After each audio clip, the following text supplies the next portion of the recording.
할렐루야. 복음비전교회 주일 예배에 오신 여러분을 주님의 이름으로 축복하고 환영합니다. 다 같이 자리에서 일어서 주시기 바랍니다. 먼저 예배를 위해서 기도 드리시겠습니다. 지존하신 아버지 하나님, 모든 만물 위에 뛰어나신 주님의 거룩하신 그 이름을 찬양합니다. 우리가 무엇이기에 주께서 우리를 알아주시며 우리가 무엇이기에 주께서 우리를 돌보시나이까. 우리를 자녀 삼아 주시고 우리에게 영원한 하나님의 나라를 기업으로 주신 주님의 은혜에 감사를 드립니다. 이 시간 주님의 그 은혜의 얼굴을 구하는 자들에게 주님의 영광을 나타내 보여 주시옵소서. 이 시간 주님의 도우심을 구하는 자들에게 주님의 능하신 오른팔을 펴시어 그 권능을 나타내 보여 주시옵소서. 이 시간 주님의 위로를 구하는 자들에게 성령으로 말씀하여 주셔서 하늘의 위로를 베풀어 주시옵소서. 우리의 마음을 다하고 뜻을 다하고 힘을 다해 주님을 사랑합니다. 매 순간 성령으로 우리의 삶 가운데 동행하여 주셔서 우리의 영과 혼과 몸을 주님 다시 오시는 그날까지 흠이 없이 완전하게 지켜 보호해 주시옵소서. 날마다 우리의 생각과 언어와 삶을 거룩하게 변화시켜 주셔서 우리가 만나는 모든 사람들에게 그리스도의 향기를 풍기는 그런 삶을 살게 하여 주옵소서. 이 시간 성령으로 우리 가운데 임재하여 주시옵소서. 우리가 드리는 찬양과 기도와 예배가 주님 앞에 올려지는 향기로운 제물이 되게 하옵소서. 예수님의 이름으로 기도합니다. 아멘. 이 시간 함께 주님을 찬양하기 원합니다. 우리 찬송가 521장 구원으로 인도하는 함께 찬양하겠습니다.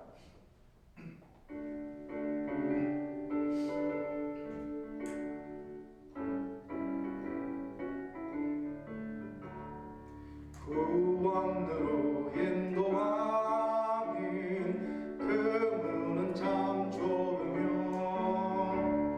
생명으로 인도하는 그 길은 참 험하니 우리 몸에 지워있는 그 더러운 죄짐을 하나 없이 벗어놓고 힘써서 들어갑시다. 구원으로 인도하는 그 좁은 문 들어가 영생으로 인도하는 그 생명길 갑시다. 이 세상에 많은 사람 큰 문으로 들어가 넓은 길로 갈지라도 멸망으로 끝나니 세상 앞엔 부귀 영광 모두 내어버리고 주의 말씀 순종하여 그 생명길로 갑시다. 구원으로 인도하는 그 좁은 문 들어가 영생으로 인도하는 그 생명길 갑시다. 구원의 문 열렸으니 주의 공로 힘입어 주저 말고 들어가서 생명길로 갑시다. 구원의 문 닫힌 후에 들어가고 싶으나 한 번 닫힌 구원의 문 또 열려지지 않으리. 구원으로 인도하는 그 좁은 문 들어가 영생으로 인도하는 그 생명길 갑시다. 3절 하겠습니다.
나아가기를 원합니다. 우리 계속해서 삶으로라고 하는 찬양 함께 믿음으로 고백하겠습니다.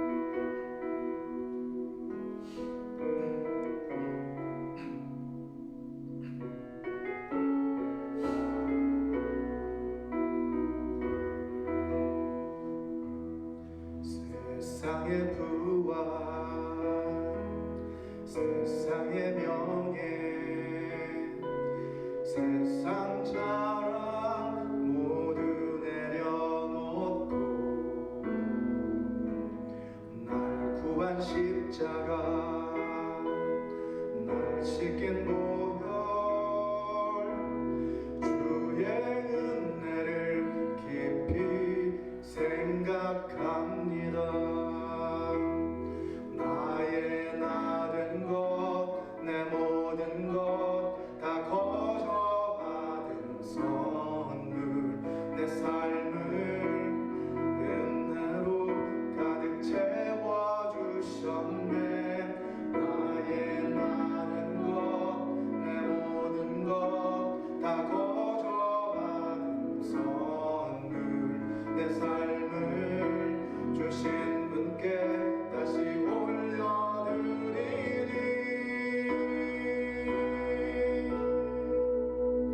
나는 삶으로 주님을 노래합니다. 나를 통하여 주님만 높임 받으소서. 나는 삶으로 주님을 예배합니다. 나의 삶을 빛으로 사용하소서.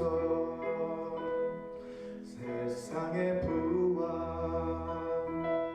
세상의 명예, 세상 자랑 모두 내려놓고 날 구한 십자가,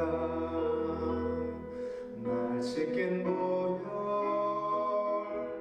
주의 은혜를 깊이 생각합니다. 나의 나은 것, 내 모든 것 다 거저 받은 선물, 내 삶을 은혜로 가득 채워주셨네. 나의 나은 것, 내 모든 것 다 거저 받은 선물, 내 삶을 주신 분께 다시 올려드리니 나는 삶으로 주님을 노래합니다. 나를 통하여 주님만 높임 받으소서. 나는 삶으로 주님을 예배합니다. 나의 삶을 빛으로 사용하소서. 나는 삶으로 주님을 노래합니다. 나를 통하여 주님만 높임 받으소서. 나는 삶으로 주님을 예배합니다. 나의 삶을 빛으로 사용하소서.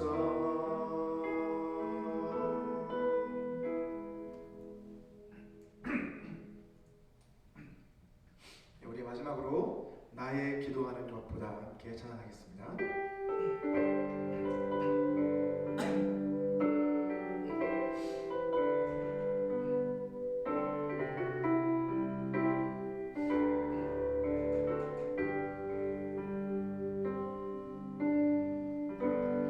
나의 기도하는 것보다 더욱 응답하실 하나님,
이 시간은 하나님께서 오늘 우리에게 주신 말씀 함께 봉독해 올려드리도록 하겠습니다. 오늘 주신 말씀은 마가복음 2장 18절에서 22절까지의 말씀입니다. 오늘 주신 말씀은 마가복음 2장 18절에서 22절까지의 말씀입니다. 제가 봉독해 올려드리도록 하겠습니다. 요한의 제자들과 바리새인들이 금식하고 있는지라 사람들이 예수께 와서 말하되 요한의 제자들과 바리새인의 제자들은 금식하는데 어찌하여 당신의 제자들은 금식하지 아니하나이까? 예수께서 그들에게 이르시되 혼인집 손님들이 신랑과 함께 있을 때에 금식할 수 있느냐? 신랑과 함께 있을 동안에는 금식할 수 없느니라. 그러나 신랑을 빼앗길 날이 이르리니 그 날에는 금식할 것이니라. 생배 조각을 낡은 옷에 붙이는 자가 없나니 만일 그렇게 하면 기운 새 것이 낡은 그것을 당기어 헤어짐이 더하게 되느니라. 새 포도주를 낡은 가죽 부대에 넣는 자가 없나니 만일 그렇게 하면 새 포도주가 부대를 터뜨려 포도주와 부대를 버리게 되리라. 오직 새 포도주는 새 부대에 넣느니라 하시니라. 아멘.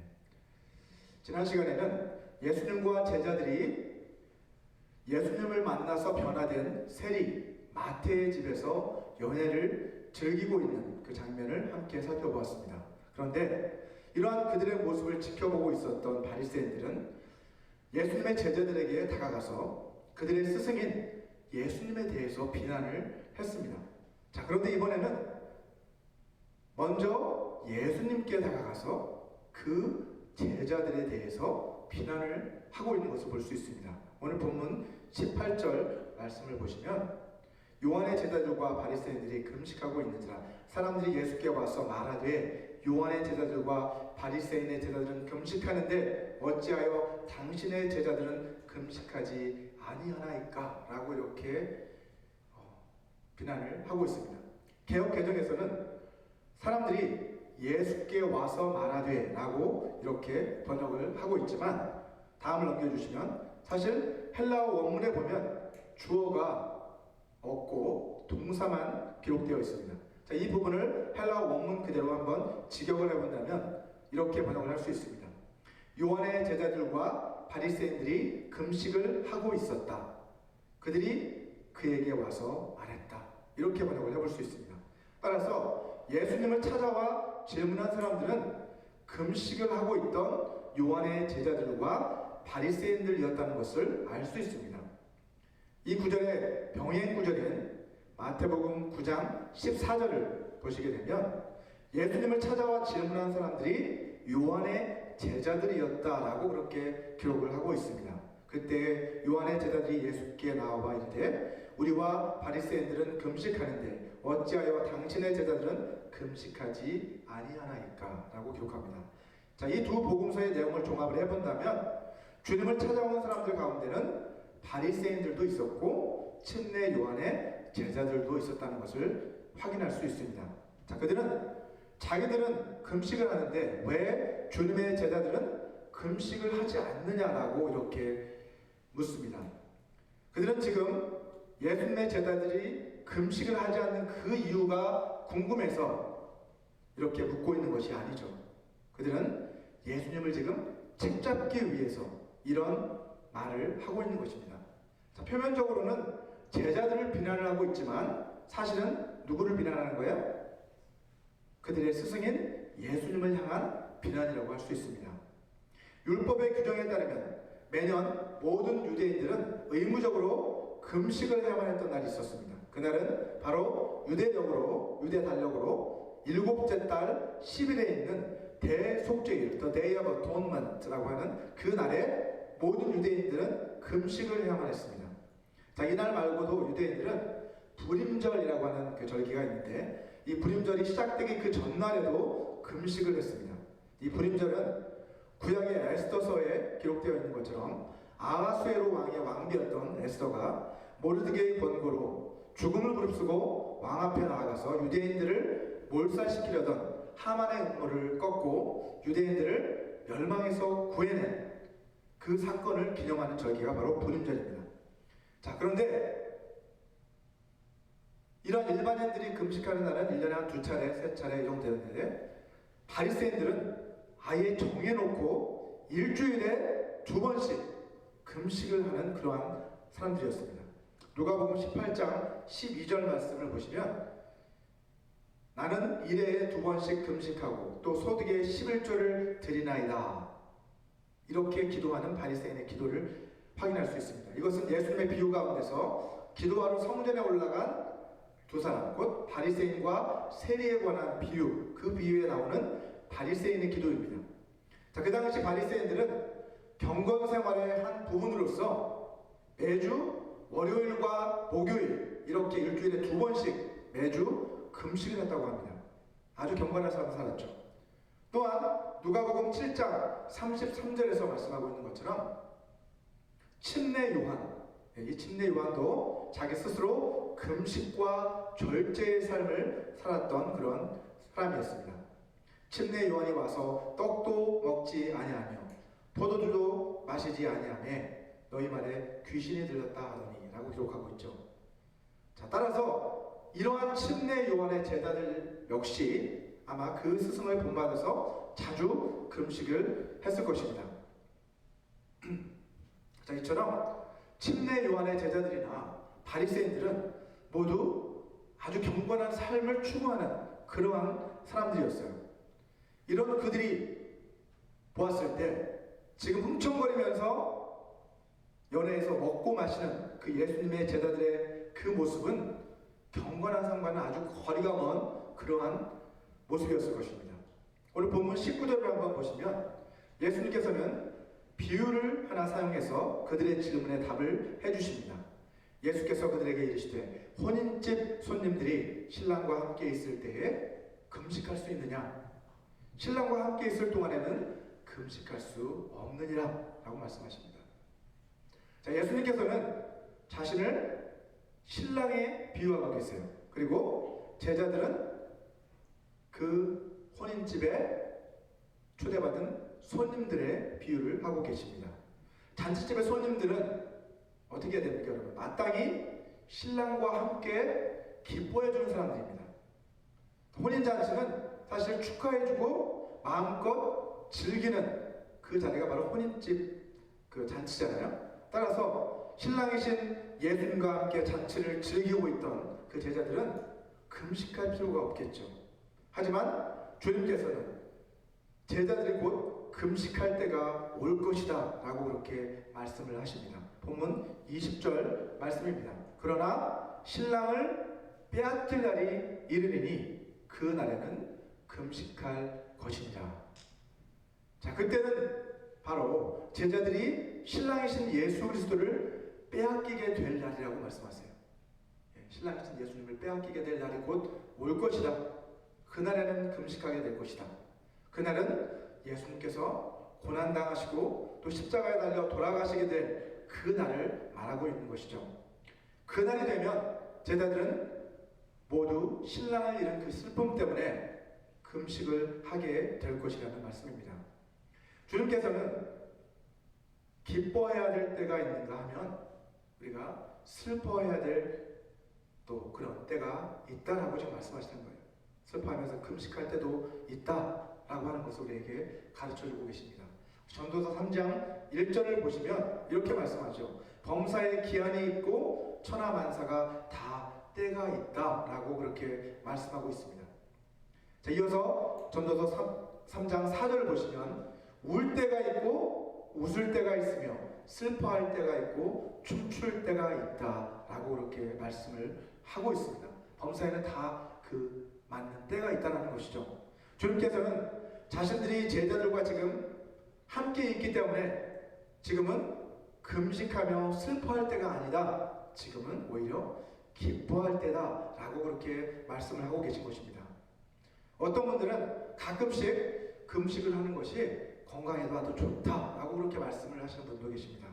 물론 일리가 있는 말씀입니다. 하지만 성경이 말하는 금식은요, 우리의 건강을 유지하기 위해서 하는 것이 결코 아닙니다. 오히려 그 반대로 성경은 금식은 자신을 괴롭게 하는 것이다 라고 그렇게 말씀하고 있습니다. 레위기 23장 27절 말씀입니다. 일곱째 달 열흘날은 속죄일이니 너희는 성회를 열고 스스로 괴롭게 하며 여호와께 화제를 드리고 라고 말씀하고 있습니다. 이 말씀은 아까 말씀드렸던 것처럼 이스라엘에는 1년에 한 번 율법에서 규정한 금식의 날이 있는데 그날이 바로 대속죄일입니다. 이 구절이 바로 대속죄일을 규정해 관한 말씀인데 여기에서 스스로 괴롭게 한다라고 하는 이 표현이 바로 금식하는 것을 의미하는 것입니다. 먼저 여러분, 우리가 금식을 하게 되면 먹지는 못하잖아요. 그죠? 먹지 못하니까 어떻습니까? 여러분, 몸이 먼저 괴롭잖아요. 그렇죠? 그래서 여기서 스스로 괴롭게 한다는 것은 먼저 몸이 괴롭게 된다는 의미를 이미 담고 있습니다. 하지만 여기에서 더 나아가서 금식은 몸만 괴롭게 하는 것이 아니라 자기의 마음도 괴롭게 하는 것이다 라는 것을 알 수 있습니다. 이사야서 58장 5절 말씀을 보시면 이렇게 말씀을 하고 있습니다. 이것이 어찌 내가 기뻐하는 금식이 되겠으며 이것이 어찌 사람이 자기의 마음을 괴롭게 하는 날이 되겠느냐. 그의 머리를 갈대같이 숙이고 굵은 배와 재를 펴는 것을 어찌 금식이라 하겠으며 여호와께 연락될 날이라 하겠느냐 라고 이렇게 책망하고 계시는 하나님을 볼 수 있죠. 이것은 잘못된 금식을 하고 있는 사람들 책망하시는 것인데 금식의 외적인 모습, 몸을 괴롭게 하는 것은 그렇게 보이지만 그 중심, 마음의 중심, 그 마음까지도 괴롭게 하는 것이 금식이 되어야 하는 것을 분명하게 말씀하고 계신 거예요. 하나님께서 대속죄를 가리켜서 뭐라고 이야기하세요? 이날은 사람이 자기의 마음을 괴롭게 하는 날이 되어야 된다 라고 그렇게 말씀을 하고 계신 거예요. 금식은 우리의 몸과 마음을 모두 괴롭게 함으로써 하나님께서 우리를 보실 때 긍휼과 불쌍히 여기는 마음을 가지시고 우리에게 자비와 은혜를 베풀어 주시기를 간구하는 것, 그것이 바로 금식의 참된 의미라는 것이죠. 자, 그런데 바리새인들은 이러한 금식의 참된 의미를 잊은 채 습관적으로 금식을 했던 것입니다. 그들은 디모데후서 3장 5절에서 말씀하고 있는 것처럼 경건의 모양은 있지만 경건의 능력은 부인하는 그런 사람들이었습니다. 자, 이어서 예수님은 자신이 선포하시는 그 하나님 나라의 복음이 바리새인들의 율법주의와 양립할 수 없다, 서로 공존할 수 없다, 그들은 서로 충돌할 수밖에 없다 라고 하는 그러한 사실을 가르쳐 주시기 위해서 두 가지 비유를 들어 말씀을 해주십니다. 자, 그 가운데 첫 번째 비유가 바로 생배 조각과 낡은 옷에 관한 비유입니다. 본문 21절 말씀이죠. 생배 조각을 낡은 옷에 붙이는 자가 없나니 만일 그렇게 하면 기운 새 것이 낡은 그것을 당기어 헤어짐이 더하게 되느니라 라고 말씀합니다.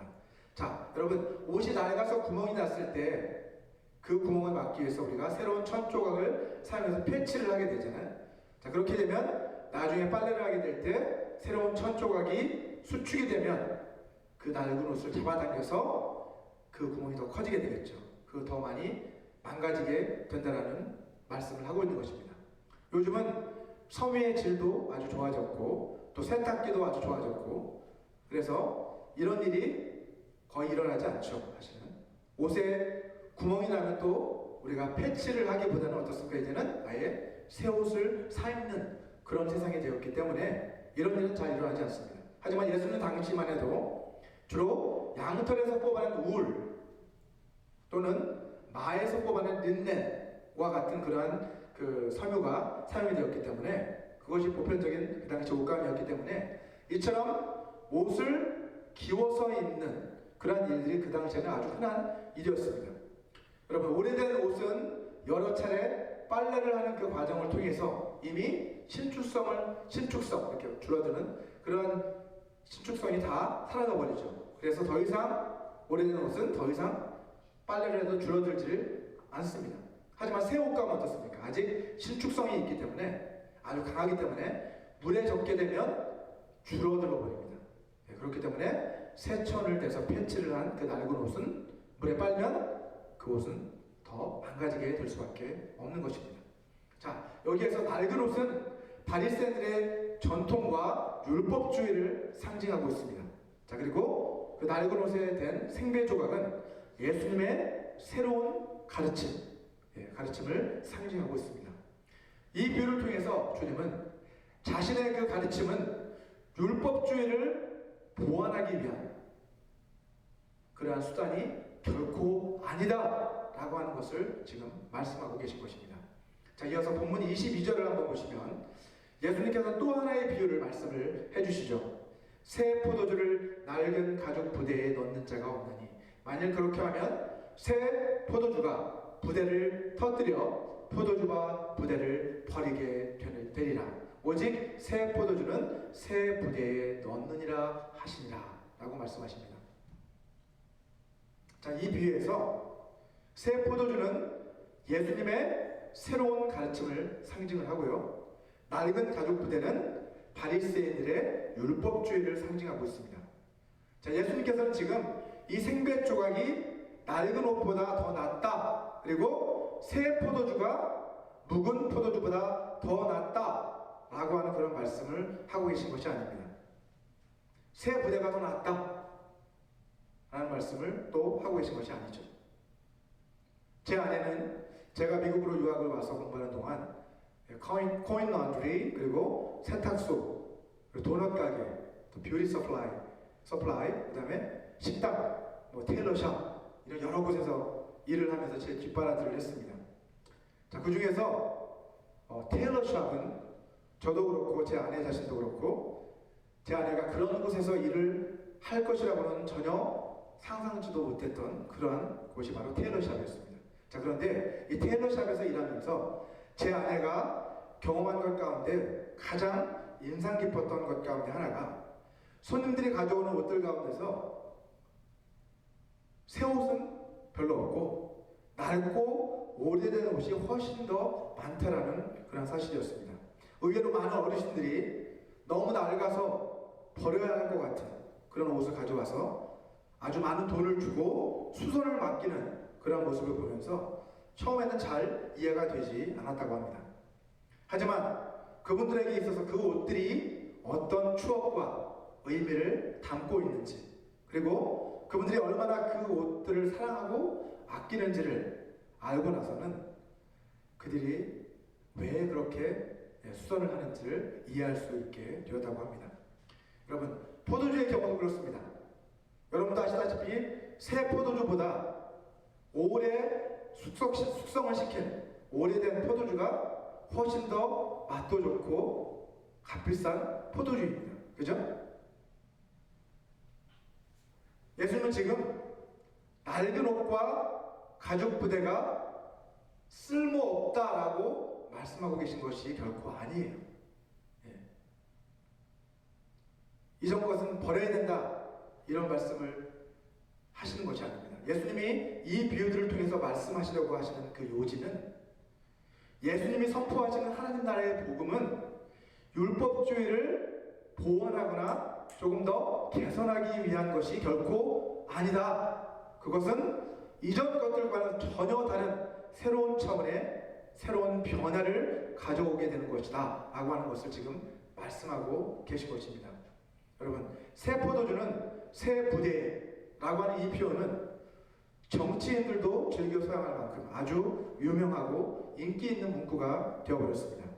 심지어 어떤 사람들은요, 자신의 주장을 내세우기 위해서 예수님께서 하신 그 말씀을 묵은 포도주로 만들어버리는 그런 사람들도 있습니다. 그들은 시대가 변했으니 주님이 하신 그 말씀도 시대에 맞게 새롭게 해석되고 적용되어야 한다라고 그런 주장을 합니다. 하지만 이러한 그들의 주장은 분명 잘못된 것입니다. 예수님이 가르치신 하나님 나라의 복음은 시간이 흐른다고 해서 낡아지거나 쓸모없어지는 것이 결코 아닙니다. 요한계시록 14장 6절 말씀을 같이 한번 읽어보도록 하겠습니다. 또 보니 다른 천사가 공중에 날아가는데 땅에 거주하는 자들 곧 모든 민족과 종족과 방언과 백성에게 전할 영원한 복음을 가졌더라 라고 말씀을 하고 있습니다. 예수님이 선포하신 하나님 나라의 복음은 어떤 복음이라고요? 영원한 복음이다 라고 성경은 말씀하고 있습니다. 왜냐하면 왜 복음이 영원하냐면 이 복음의 선포자이신 예수 그리스도께서 어제나 오늘이나 앞으로 영원토록 변함이 없으신 그러한 영원하신 분이시기 때문입니다. 히브리서 13장 8절 말씀도 같이 한번 읽어보도록 하겠습니다. 예수 그리스도는 어제나 오늘이나 영원토록 동일하시니라. 아멘. 따라서 예수 그리스도께서 영원히 동일하시기 때문에 예수님이 선포하신 하나님 나라의 복음 역시도 세대를 초월해, 세월을 초월해 누구에게나 항상 새로운 포도주가 될 수 있는 것입니다. 자, 그렇다면 여러분, 새 부대라는 것은 무엇을 상징하는 것일까요? 새 부대.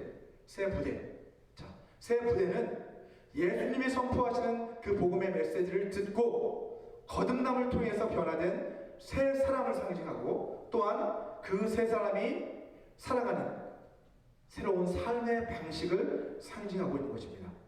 여러분, 새 포도주는 새 부대에 넣어야 된다고 말씀하시죠.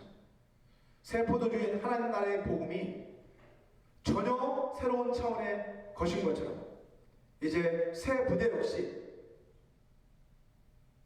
어때요?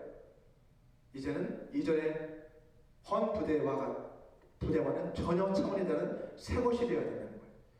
이전의 옛사람과 또 옛사람의 그 삶의 방식과는 전혀 다른 차원의 새로운 사람, 새로운 삶의 방식이 바로 새 부대라는 것입니다.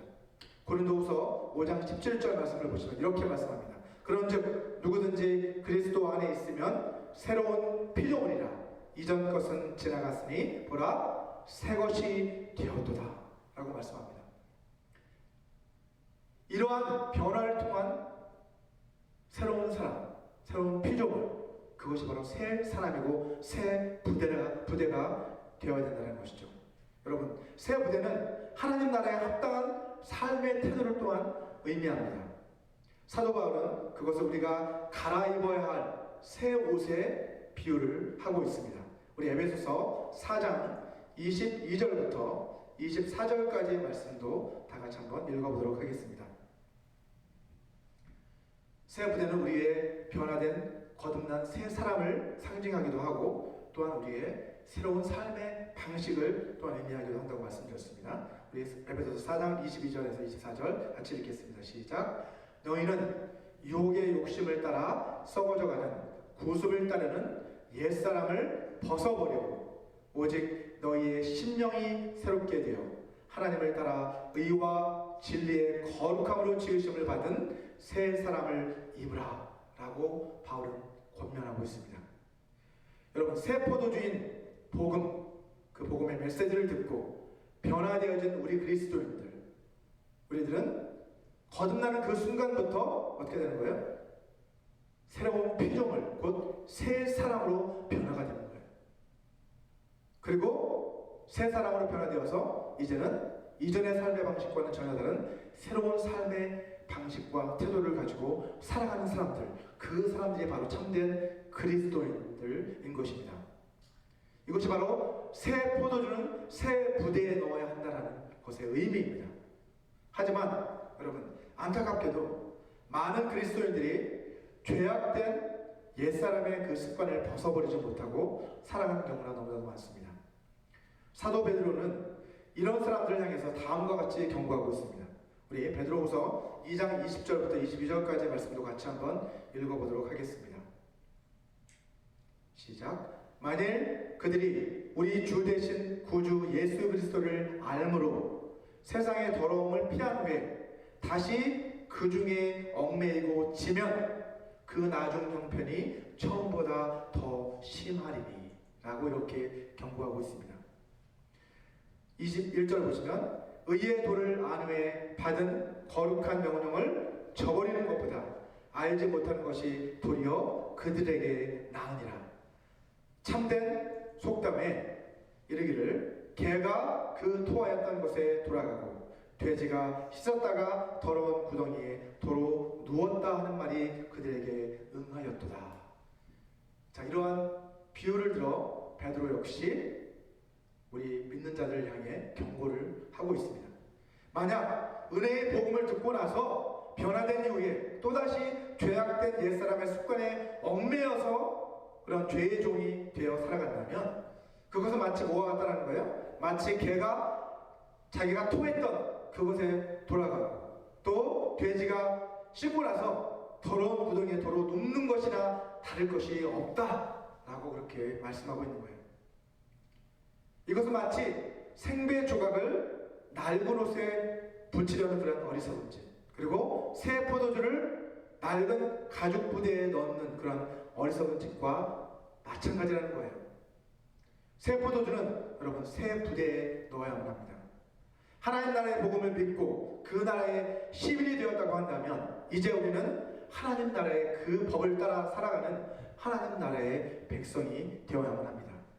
저와 여러분 모두가 죄로 물든 그 옛사람을 벗어버리고 심정이 새롭게 되어서 하나님을 따라 의와 진리의 거룩함으로 지으심을 받은 새 사람을 믿고 날마다 주님의 형상으로 변화되어가는 그러한 삶을 살아가게 되시기를 주님의 이름으로 축원합니다. 우리 이 시간 오늘 주신 이 메시지를 생각하시면서 잠시 눈을 감고 조용히 기도하는 시간을 갖기 원합니다. 먼저 나 자신이 새 포도주를 낡은 가죽 부대에 담으려는 그런 어리석은 사람은 아닌지 우리 자신을 한번 조용히 돌아보는 시간을 가졌으면 좋겠습니다. 혹시 새 포도주를 낡은 가죽부에 담는 그런 어리석은 사람이 아니지. 우리 자신 한번 돌아보시면서 만약 여러분 안에 여전히 죄악된 옛사람의 습관들이 남아있다고 한다면 그 모든 습관들을 끊어버릴 수 있게 도와달라고, 하나님 도와주십시오, 저에게 힘을 주십시오라고 같이 기도했으면 좋겠습니다. 또 우리의 심령 가운데 성령을 충만하게 부어주셔서 우리의 심령을 새롭게 변화시켜 주심으로 주님의 형상을 닮은 거룩한 존재들로 변화되어져가는 삶을 살 수 있게 도와달라고 우리 같이 한번 기도했으면 좋겠습니다. 기도하겠습니다. 주님, 아버지, 우리가 때를 분별할 수 있는 지혜로운 자들이 되게 도와주시고, 하나님, 우리가 웃어야 할 때 또 슬퍼해야 할 때를 구별할 수 있는 자들이 될 수 있도록 도와주옵소서. 아버지 하나님, 또한 아버지 하나님, 새 포도주를 아버지 헌 가죽 부대에 넣는 그런 어리석은 자들이 되지 않도록 저희들 지혜를 부어주시옵소서. 아버지, 이제 우리가 새 사람이 되었다면 이제 새 사람으로 갈아입고 새로운 삶의 방식으로 살아갈 수 있도록 저희를 변화시켜 주시옵소서. 하나님 나라의 백성다운 삶을 살아갈 수 있도록 주여 도와주시옵소서. 더 이상 죄의 종이 되어 살아가지 않도록 주여 도와주시옵소서. 아버지, 저희를 깨워주시고 우리의 심령이 변화되어질 수 있도록 우리 마음 가운데 성령을 부어주시옵소서. 성령을 부어주셔서 우리 심령이 변화되어질 수 있도록 도와주시옵소서. 주님을 닮은 거룩한 형상으로 변화되어질 수 있도록 저희를 빚어 주시옵소서. 주님 함께 원합니다. 성령이 저희와 동행하여 주시고 저희를 깨끗이 변화시켜 주시옵소서. 우리 모든 죄를 자백할 때 죄를 용서해 주시고 변화시켜 주시옵소서. 도와주시옵소서. 아버지 하나님, 주님의 거룩하심을 찬양합니다. 우리 안에 남아있는 옛사람의 더러운 습관들을 모두 끊어버릴 수 있도록 저희를 도와주시옵소서. 성령으로 심령을 새롭게 변화시켜 주셔서 주님의 형상을 닮은 거룩한 존재로 변화되어져 갈 수 있도록 저희를 도와주시옵소서. 지난 한 주간도 우리를 지켜주시고 우리 삶의 모든 필요를 공급해 주신 주님의 은혜에 감사해서 이 시간 이 물질을 주님 앞에 드립니다. 주님 기뻐 받아 주시옵소서. 주님 나라 영광을 위해 사용하여 주시옵소서. 예수님의 이름으로 기도합니다. 아멘. 우리 이 시간 다 같이 자리에서 일어나셔서 마지막 결단의 찬양 다시 복음으로 함께 부르시고 축도로서 예배를 마치도록 하겠습니다.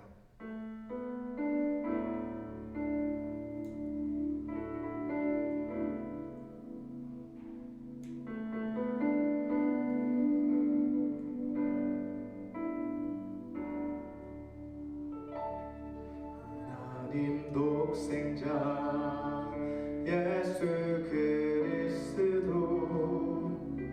그분만이 오직 길과 진리 생명이라. 세상 다 변하고 사람들 변해도 나에겐 복음 십자가뿐이라.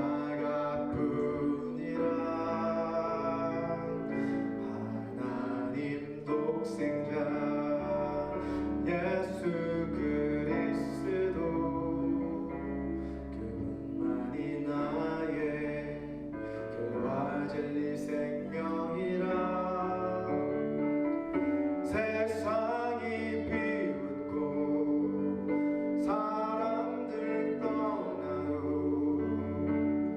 나에겐 복음 십자가뿐이라. 다시 복음으로 다시 십자가로 다시 하나님께로 나아갑니다. 오직 복음만이 오직 십자가만이 오직 하나님만이 나의 전부입니다.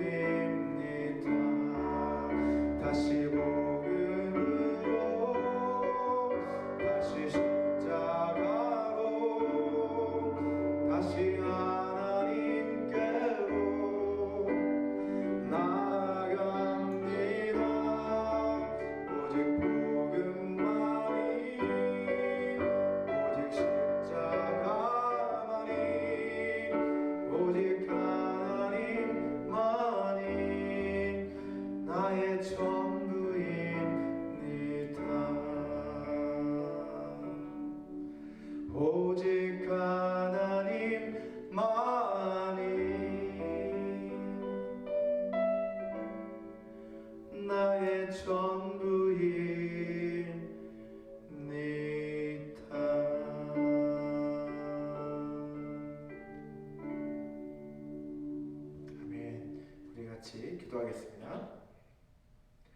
지금은 주 예수 그리스도의 은혜와 하나님의 사랑과 성령 하나님의 교통하심이 죄로 물든 옛사람의 습관을 벗어버리고 날마다 성령으로 변화를 받아 주님을 닮은 거룩한 존재로 성장해 나가기를 소망하는 모든 사람들에게 영원히 함께 하시기를 간절히 축원하옵나이다.